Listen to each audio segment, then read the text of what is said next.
growing up in India, we even saw it in movies that if you're bitten by a snake, you should suck the venom out and spit it out. Does this work? If you're sucking the venom out, you could end up with two people being bitten by the snake and not just one.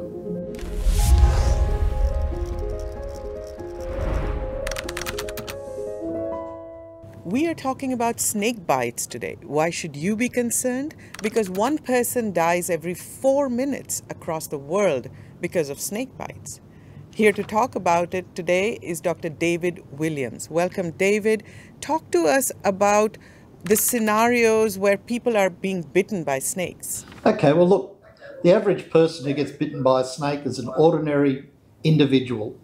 They could be a farmer, a cow herder, a school child, mum, dad, somebody coming from a rural community usually in Asia, Africa, Latin America, or somewhere like New Guinea.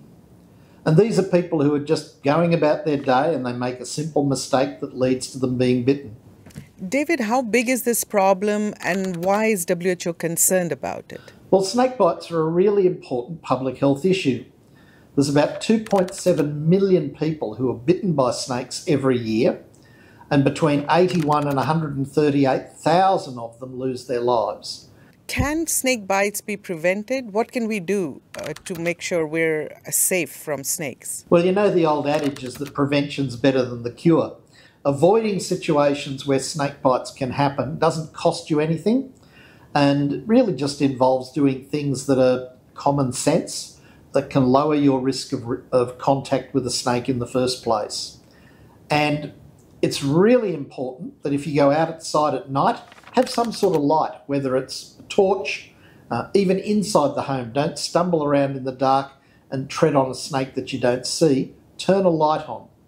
If you sleep on a bed that's off the ground, covered with a well tucked in mosquito net, doesn't just prevent malaria and other mosquito-borne diseases, it's been proven in countries like Nepal to reduce the risk of snakebite while sleeping enormously. And probably the most important thing, children are really vulnerable to snakebite, so you have to talk to them, educate them, make sure they know to leave snakes alone, not try to catch and kill them, and teach them that if they see a snake, they should inform an adult straight away.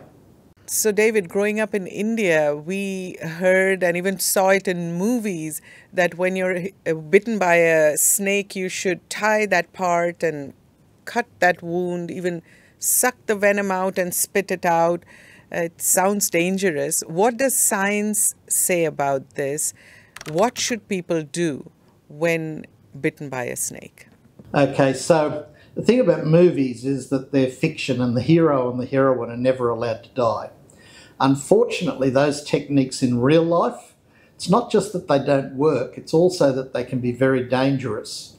A tourniquet applied too tight can cost you your leg. You can end up having to be amputated.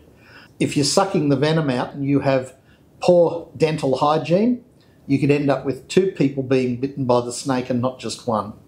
The most important thing is, like any accident, don't panic. Don't waste time getting to the nearest health centre or hospital as quickly as you can.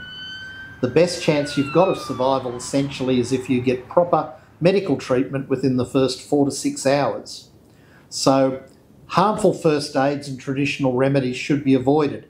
And the basic principle of first aid is to first do no harm. So don't tie rope or wire around the limb. Don't cut the wound, and certainly don't do things like applying electric shocks. Another thing that's important is that when people get bitten by a snake, sometimes they will become sick, and so if you give them food or drink, they can actually choke on that. So you really shouldn't give them anything by mouth.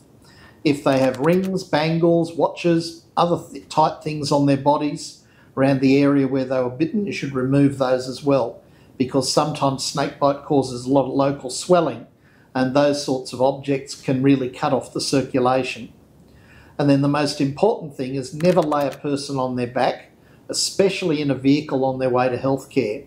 Put them on their left side in what we call the recovery position, with their head sort of tilted to the side and downwards.